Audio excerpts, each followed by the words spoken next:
দিনাজপুরেও আসন্ন নির্বাচন ও সরকার নিয়ে চলছে নানান চিন্তাভাবনা।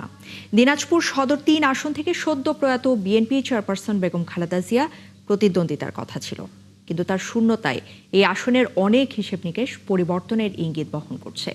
তবে বেগম জিয়ার কারণেই এলাকার নারীদের মধ্যে আগ্রহ উদ্দীপনা ছিল সব সময় বেশি মাত্রায়। তবে সেখানকার নারী ভোটারদের অভিযোগ, একবিংশ শতাব্দীতে এসেও এখানকার নারীরা ভুগছেন অস্তিত্ব সংকটে।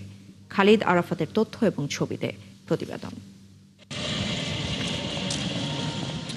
দিনাজপুরের ৬টি সংসদীয় আসনে নারী ভোটার আছেন ১৩,৩১,২৫৫ জন, যা পুরুষের থেকেও বেশি। অথচ এত বিশাল জনগোষ্ঠী এখানে পিছিয়ে রয়েছে অভিযোগ এখানকার নারীদের। তাই বদলে যাওয়া পরিস্থিতিতে এবারে নির্বাচন নিয়ে বেশ আগ্রহী জেলার নারী ভোটাররা। উন্নয়ন কর্মীরা বলছেন, জেলায় এমন একজন জনপ্রতিনিধি দরকার যিনি সার্বিক উন্নয়নের সঙ্গে নারী ও প্রতিবন্ধীদের উন্নয়নে বিশেষভাবে কাজ করবে। তবে সবার আগে তারা চান নারীদের সামাজিক নিরাপত্তা। আইনের যে অবকাঠামোগুলো রয়েছে সেগুলা জানি সে শক্তিশালী করে, নারীরা কোনোভাবেই দিনাজপুরে নির্যাতিত যেন না হয়, তাদের রক্ষা করার দায়িত্ব তার হবে। জীবনে ডাকে আমি সারা দিই,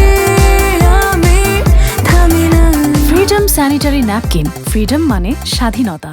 নারীরা যাতে আমরা স্বাধীনভাবে চলাফেরা করতে পারি, আমাদের যে কাজকর্ম আছে, দৈনিক কাজকর্ম, যারা আমরা অনেকেই যে সমস্ত নারীরা আমরা বাইরে কাজ করি, কর্মসংস্থানের জন্য বাইরে যাই, যারা বাসায় থাকি, সব নারীরাই যাতে আমরা নিরাপদে থাকতে পারি। শিক্ষকদের অনেকে মনে করছেন, কোটায় নয় সমান অধিকার প্রতিষ্ঠায় নির্বাচন সহ সব ক্ষেত্রে নারীদের সরাসরি অংশগ্রহণ নিশ্চিত করতে হবে। নারীর প্রতি বৈষম্য, হয়রানি, নির্যাতন বন্ধ করতে হবে। তারা আশা করছেন এমন নেতৃত্ব আসুক যারা নারীদের মানুষ হিসেবে বিবেচনা করে অধিকার ও সুরক্ষা নিশ্চিত করবে।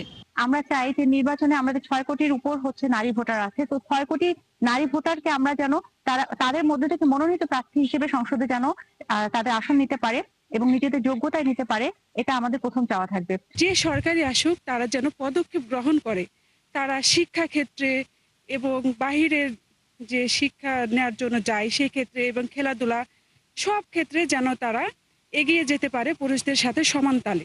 আর জেলার সাংস্কৃতিক কর্মীরা মনে করছেন, প্রথমত একটি সুষ্ঠু নির্বাচন প্রয়োজন, পাশাপাশি জাতির উন্নয়ন ও বিকাশে সংস্কৃতি চর্চায় নারীদের অংশগ্রহণ নিশ্চিতের দাবিও জানান তারা। সংস্কৃতি চর্চাকে আমাকে ভয় দেখানো হচ্ছে এবং আমাদের পিছনে কিছু মানে অকথ্য ভাষাও ব্যবহার করা হয়, যেটা আমরা এত দিন ধরে এখানে চর্চা করেও আমরা নিজেরাই মনে করছি অনিরাপদ একটা জায়গা। তাহলে আমি যে বাচ্চাগুলোকে বা আমি যে আগামীর প্রজন্মকে একটি পথ দেখাবো, সেরকম একটা আমরা অবস্থান চাই। নারীদের বেশিরভাগই মনে করেন, নারীদের প্রতি সকল ধরনের অন্যায় অবিচার দূর করে তাদের উন্নয়নে কাজ করবে এমন জনপ্রতিনিধি আসা খুবই জরুরি। মনিরা কাজুরি, ৭১।